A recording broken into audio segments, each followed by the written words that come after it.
everyone. Welcome to Brave Souls. My guest tonight is Francesca Reicherter.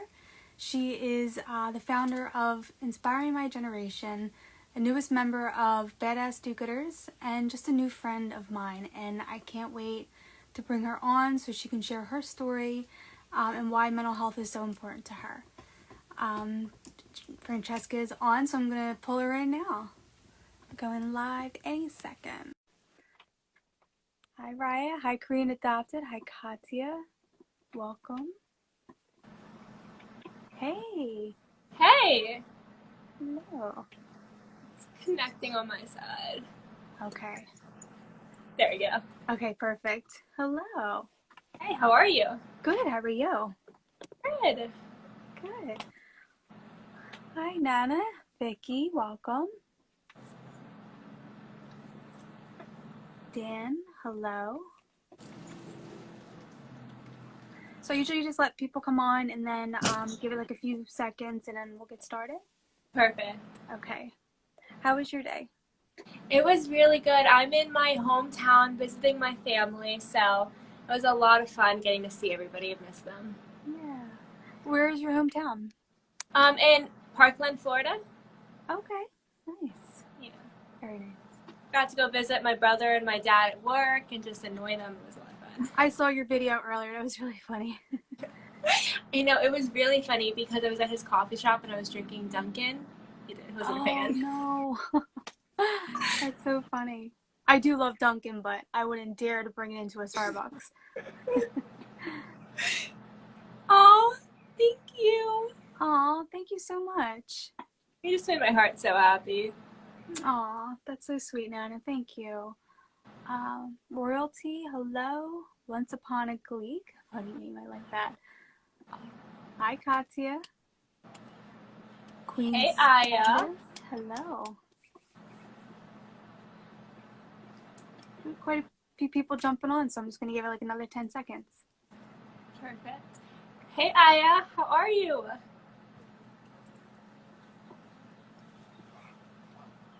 Are you wearing your sweatshirt? I am. I'm always wearing it. It's so bad. You are a loved that. Oh, I love that. Enough. I have to buy one of those. Yeah, it's my favorite. And I was someone who really struggled with feeling like enough. So this is like the perfect reminder for me every day when I look in the mirror. So I love it so much. That's amazing. And it's so comfy. It looks great. So it's so comfy. I wear it every single day. So every time I take new pictures, it looks like the same day. It's really bad. That's okay. Hey, did you get a new chair? No, this is actually my dog's chair. But I have a bunch of clothes on my other chair and I've been really lazy, so I just pulled it and now he's laying on my bed. So that's why I'm also lower and you can't really see my background as much, but that's okay. Okay, so I guess we can get started. For anybody who joins late or isn't able to join at all, this video will be saved on my page after. So anyone could go back, anytime and watch it. Thank you, Katya. I'm wearing my shirt, Francesca. Aw. That made me so happy. So, someone said I'm good. How about you? It's Royalty. Yes, that's Aya. I'm so glad you're having such a good day, and I'm so excited you're here, and I'm so excited to get started. As Eleanor Roosevelt said once, remember, no one can make you feel inferior without your consent. Yes, I love that. Yeah, so true. Thank you for that. Okay, so let's get started. So first of all, welcome. I'm so excited for you to be here. This is a special live. I'm so excited to be here. I love what you do, and it makes me so happy that you asked me. Oh, of course.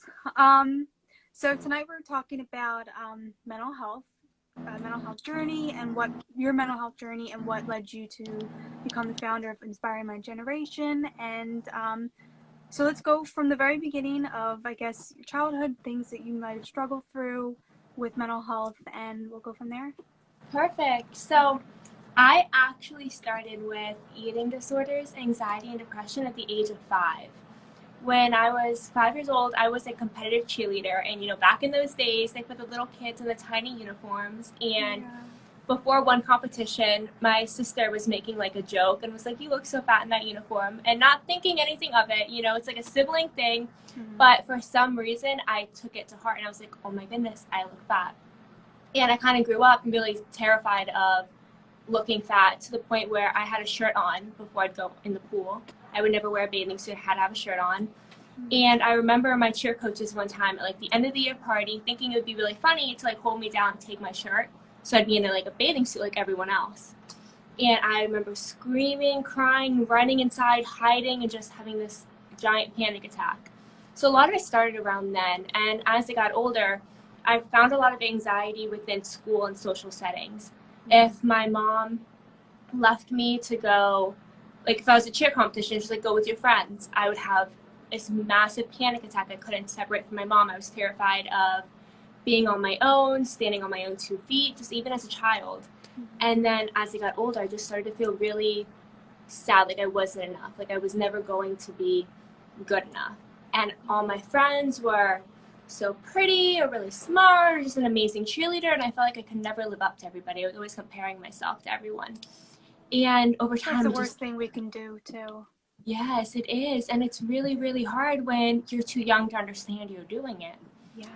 And I did it in every aspect of my life, to where I remember in 7th grade crying because I got 95 on a test and my friend got 100. I was like, I missed one vocabulary question. It was like the world ended.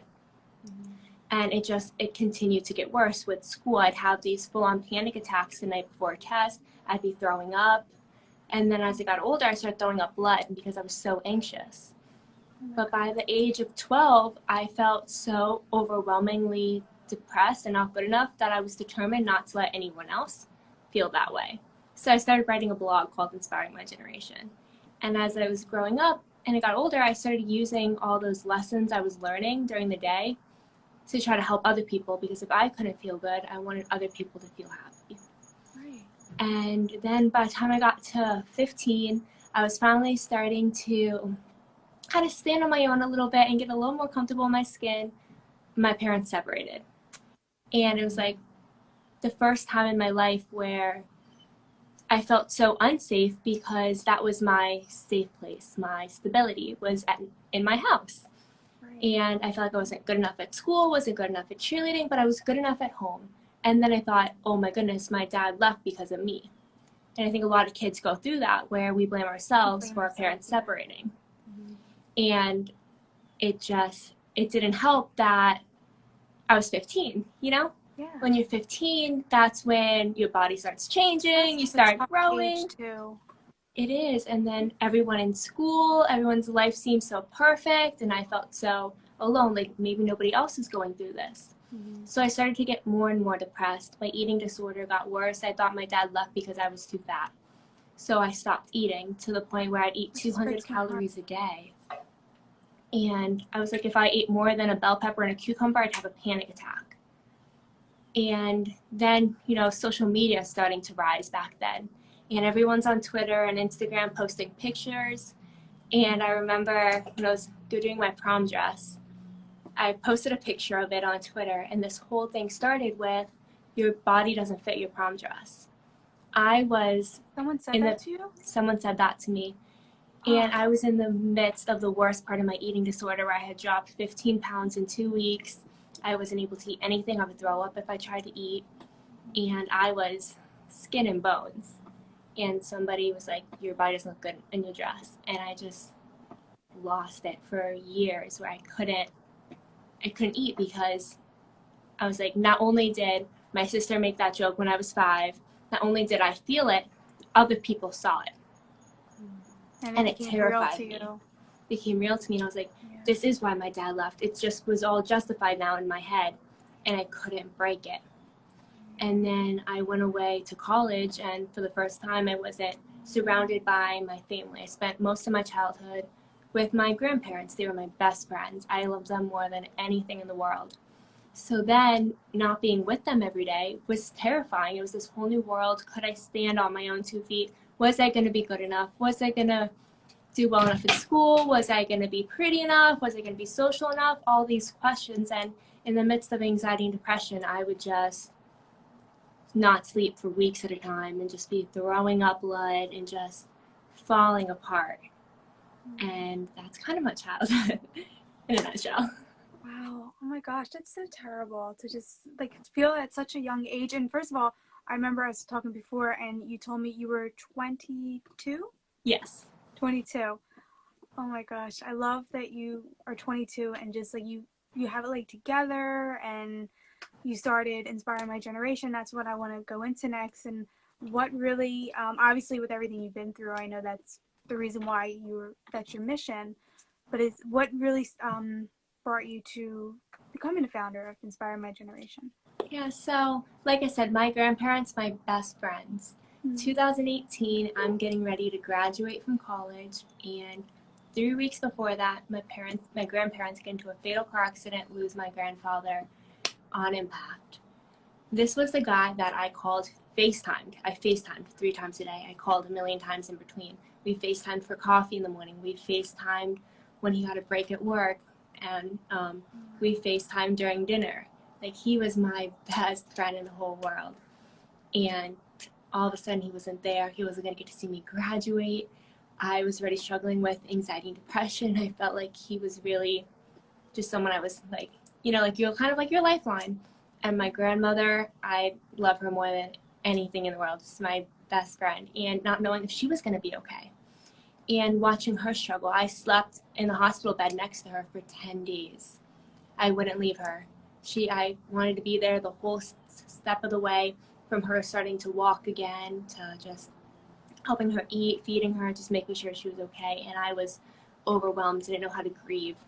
I ended up attempting suicide, and my godfather / uncle, he really talked to me through it and was the first one talking about therapy and medications and getting treatment and just kind of normalized mental health for me in a way that no one else had done before. And I was so lucky that my mom was really good about making sure I went to therapy when I was younger, because she knew I was struggling with anxiety, depression, and eating disorders.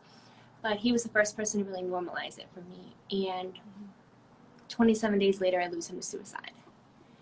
And I couldn't wrap my head around it. I mean, he was the one who saved me in a way, and then to lose him that same way broke my heart. And I withdrew from my master's program, moved in with my aunt and cousins, and did everything I could to try to help. And I felt it so deeply, and I wanted to take away as much pain from them as I could and help. But I wasn't grieving myself. I still hadn't grieved my grandfather, now my uncle, and it was just too overwhelming.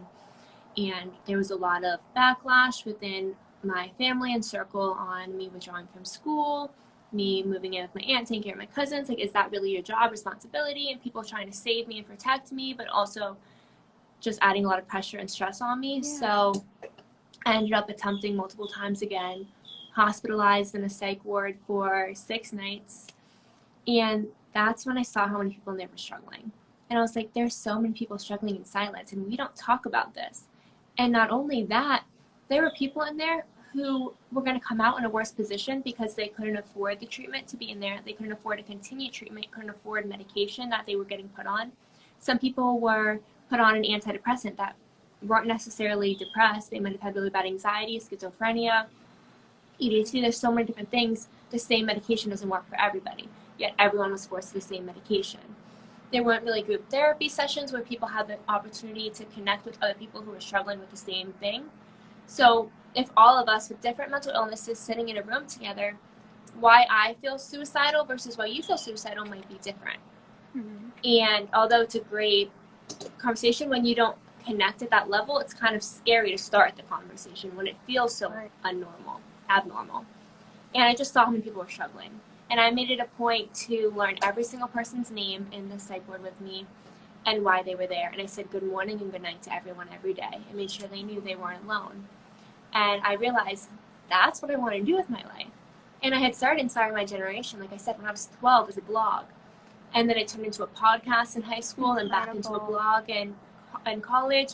And I was like, this is what it's meant to do. This is what I'm meant to do, to be a voice for those who lost theirs, for the experiences they never got to have, the people they never got to become, but also for those who were silently struggling, who are barely holding on, to make sure that they know they're not alone, it's going to be okay, and to fight for them, because no one's fighting for them.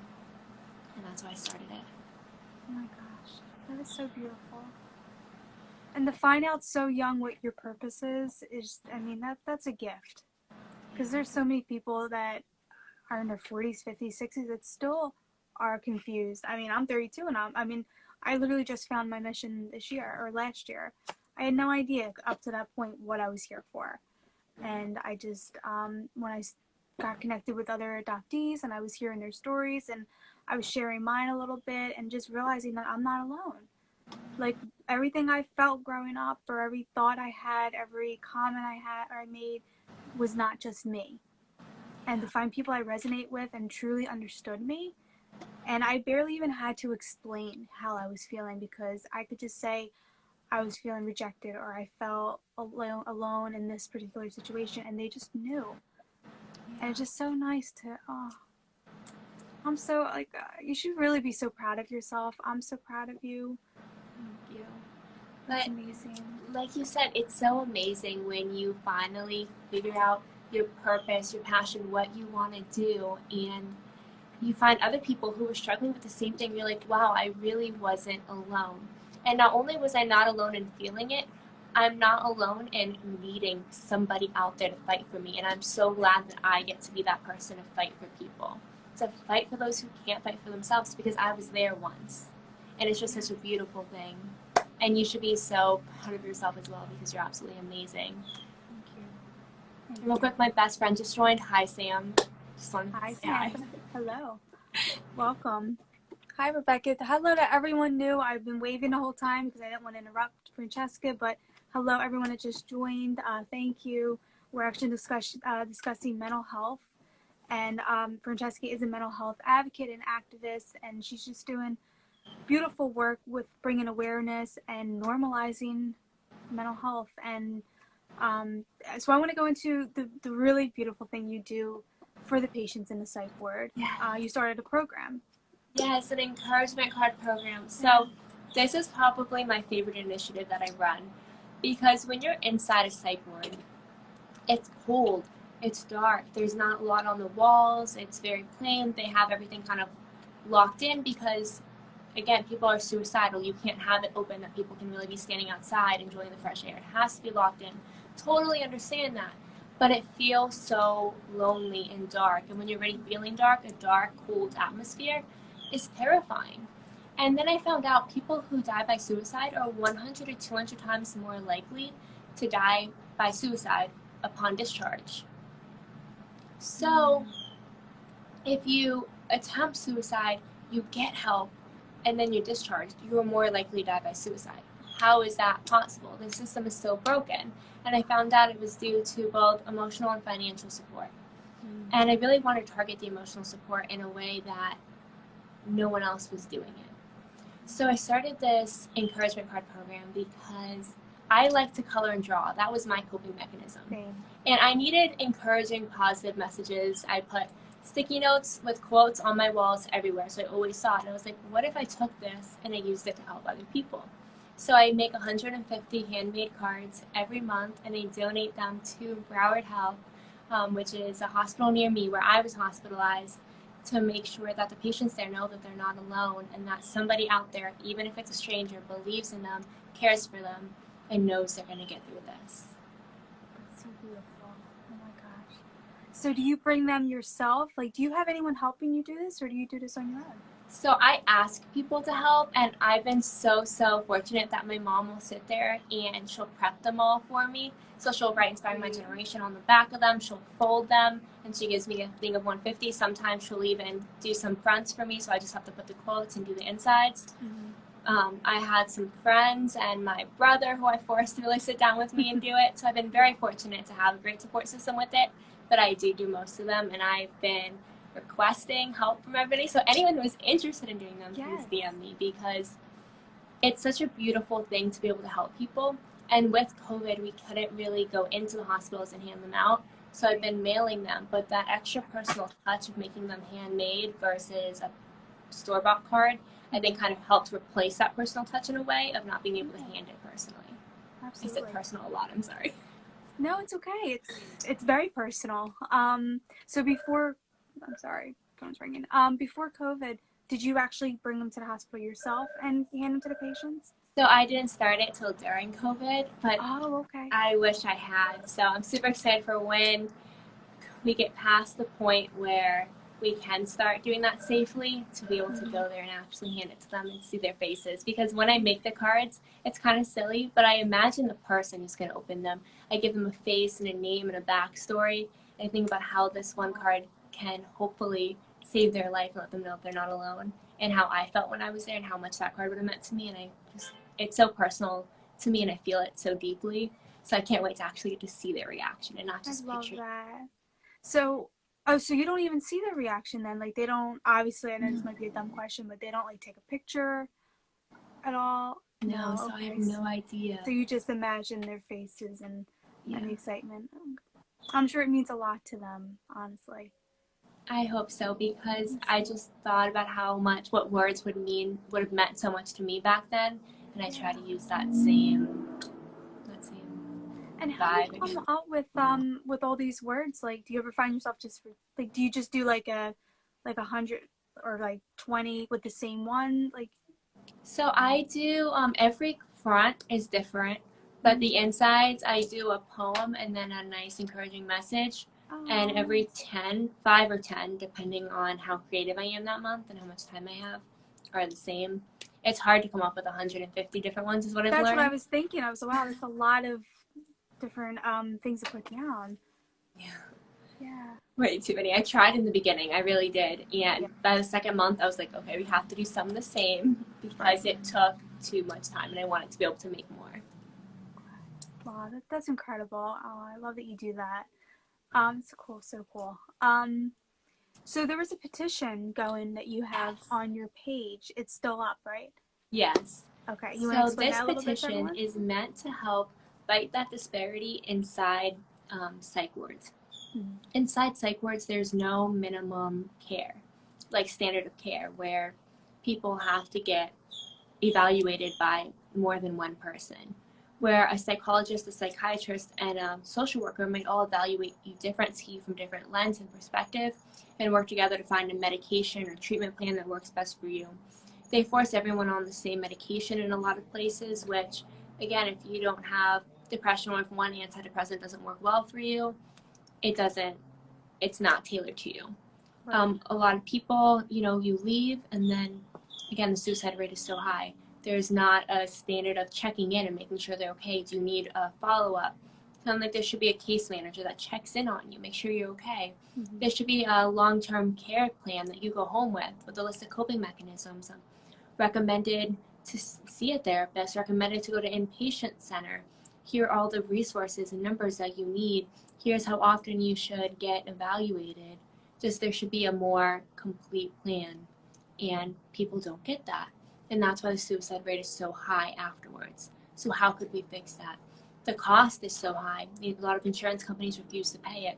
There's so many things that are broken within that system, within the psych wards, that I was so angry about. And I was so fortunate to connect with another mental health nonprofit called More Than Mental Project, where the founder, Ramis, was so amazing, and we were talking about it.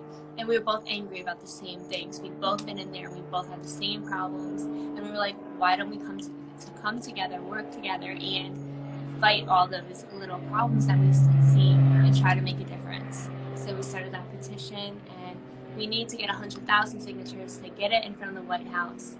And we're at like 2 something. So if anyone is interested in signing, I'd really appreciate the link in my bio. It's really important. Please go sign that link. Please help these people out. They really need help with this. I'm baffled. I just still can't believe 22 years old you are, and just what you're doing is just so amazing. Thank you. I really love it.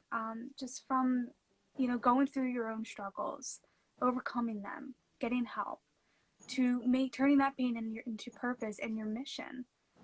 I mean, just the joy you bring to people. Like, I love coming on your page, and I love looking at all the encouragement cards, and I love seeing just all the lives you're on, and all the apparel you have, and all the daily reminders to people. And it's just, that is what we need in this world. We need people to know like they are loved. Just like your show them your sweatshirt again and read them off. You are seen, you are heard, you are loved, you are valid, you are worthy, you are enough. Yes. Yes. So make sure you go to Francesca's, Inspiring My Generation. She's the founder. Go to her link and please sign the petition so we can get 100,000 signatures. Go buy her apparel, flaunt them, show them off. And just if there's any way we can help, what can we do for you? So, thank you so much. With we have a weekly Normalize the Conversation series where I bring on advocates, professionals, anyone willing to share their story. If you or someone you know is struggling, check out the topics. If it relates to you, listen to it. Share it with those you know who might benefit from it. We need to end the stigma, normalize the conversation around mental health. If you want to share your story, reach out to me. You can make encouragement cards. I would love for people to start making like 5 to 10 a month. Get some friends together, hang out, make cards, talk about mental health, and check in with each other to normalize the conversation and help others. You could buy merch. The merchandise on our website goes to help pay for treatment for people who can't afford it through our T3 mental health grant. It helps with the encouragement cards, the supplies, the shipping, everything like that. So if you have the ability to purchase merch that not only empowers and inspires you to feel good about who you are, including your mental health, it also encourages those and empowers them around you to know that they're not alone. I think that's some ways to help. That's perfect. So for the for encouragement cards, is it just so I know it's one place that you go to the psych ward, but could people go at hospitals near them? Yeah, so if you reach out to hospitals near you, you can totally ask them if they're looking for something like this, how many they need. It's really hard because sometimes they're like, we need 150, we need 200. It's a lot for one person to handle.